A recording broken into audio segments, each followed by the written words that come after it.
பகுதி வந்து நியூ டெஸ்டமெண்ட்டில் யோவான் 10ஆம் அதிகாரத்தை குறித்து நம்ம பார்க்கலாம். இந்த 10ஆம் அதிகாரத்தில் ஏசப்பா நமக்கு சொல்கிறது என்னென்ன அப்படின்னா, மேய்ப்பன், ஒரு மேய்ப்பன் வந்து எப்படி இருக்கணும், உண்மையான மேய்ப்பன்னா யார் அப்படிங்கிறத குறித்து இந்த ஒரு விளக்கத்தை நம்ம கொடுக்குறாரு.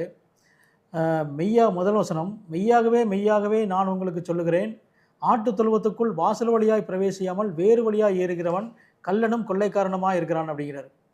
அதாவது ஒரு ஆட்டு மந்தனா வாசல் வழியாக தான் உண்மையான மேய்ப்பன் வந்து உள்ளே நுழைவான். வெளியில் வேறு வழியாக ஏறுகிறவனோ கொள்ளைக்காரனாக தான் இருப்பான். அந்த ஆட்டுக்குட்டியை அவன் பிடிச்சிட்டு போகிறவன அப்படிப்பட்டவனாக தான் இருப்பான். அதே போல் ஏசப்பா சொல்கிறார், இதில் வந்து ஆடுகள்ங்கிறது அவரை விசுவாசித்து வர நம்மளை சொல்கிறார். அப்போது வாசல் வழியாக பிரவேசிக்கிறவன் தான் ஆடுகளோடைய மேய்ப்பனான். அப்போ வாசல் அப்படின்னா அதற்கான அர்த்தம் என்ன அப்படின்னு சொல்கிறாருன்னா, அதே அதிகாரத்தில் 7ஆவது வசனம் சொல்கிறாரு, நானே ஆடுகளுக்கு வாசல் அப்படிங்கிறார். ஆதலால் இயேசு மறுபடியும் அவர்களை நோக்கி, நானே ஆடுகளுக்கு வாசல் என்று மெய்யாகவே உங்களுக்கு சொல்கிறேன் அப்படிங்கிறார். அப்போது இயேசு தான் அவரை விசுவாசித்து வர நமக்கு அவரோட வார்த்தை தான் வாசல். அந்த வசனம், அவர் சொன்ன அந்த வசனம் உபதேசம் தான் நம்மளுக்கு வாசல். அந்த வழியாக நம்ம உட்பிரவேசித்தால் தான் நம்மளுக்கு ரட்சிப்பே கிடைக்குமா. ஏசப்பா அவருடைய வார்த்தையில் என்னெல்லாம் நம்மளுக்கு கொடுக்குறாருன்னா, இயேசு வந்து தன்னுடைய வாய் திறந்து பேசின வசனத்தில் தான் ரட்சிப்பு இருக்குது, பரிசுத்தம் இருக்குது, ஜீவன் இருக்குது. இந்த வாசல் வழியாக அவரை விசுவாசித்து வரக்கூடிய ஆடுகளாக நம்மளை வழிநடத்தி கொண்டு போகிறவங்க தான் உண்மையான மேய்ப்பன். இந்த மத்தேயு, மார்க்கு, லூக்கா, யோவான் இல்லாமல் வேறு வழியாக ஒருத்தன் கொண்டு போகிறான் அப்படின்னா அவன் வந்து கள்ளனும் கொள்ளைக்காரனமாக இருக்கிறான் அப்படின்னு நம்மளுக்கு அதில் தெரியப்படுத்துகிறார். அதில் 9ஆம் வசனத்தை பாருங்கள், நானே வாசல், என் வழியாய் ஒருவன் உட்பிரவேசித்தால் அவன் ரட்சிக்கப்படுவான்.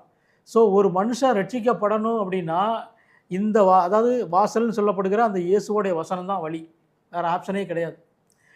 இந்த இந்த வசனத்தில் தான் நம்மளுக்கு சத்தியம் இருக்குது, ஜீவன் இருக்குது. இது பழைய ஏற்பாட்டில் இருக்குமானா கிடையாது.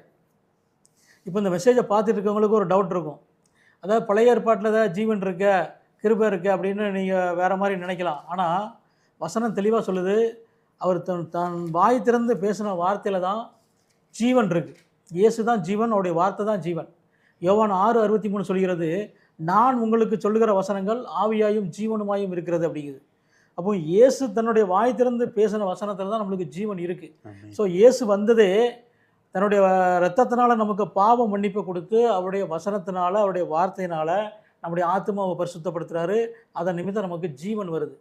ஸோ இந்த வழியில் ஒருவன் கரெக்டாக வழிநடத்தி கொண்டு போகிறவன் தான் உண்மையான மேய்ப்பன். ஏசப்பா நம்பி வருகிற ஒவ்வொரு விசுவாசிகளையும் இந்த வசனத்தின் வழியாக நடத்திட்டு போனால் தான் அவனுக்கு ரட்சிப்பே கிடைக்குமா, இல்லைனா ரட்சிக்கவே பட மாட்டாங்களாம். இப்போ வந்து பழைய ஏற்பாட்டுக்குள்ளே இன்னும் இருக்கிறாங்க அப்படின்னா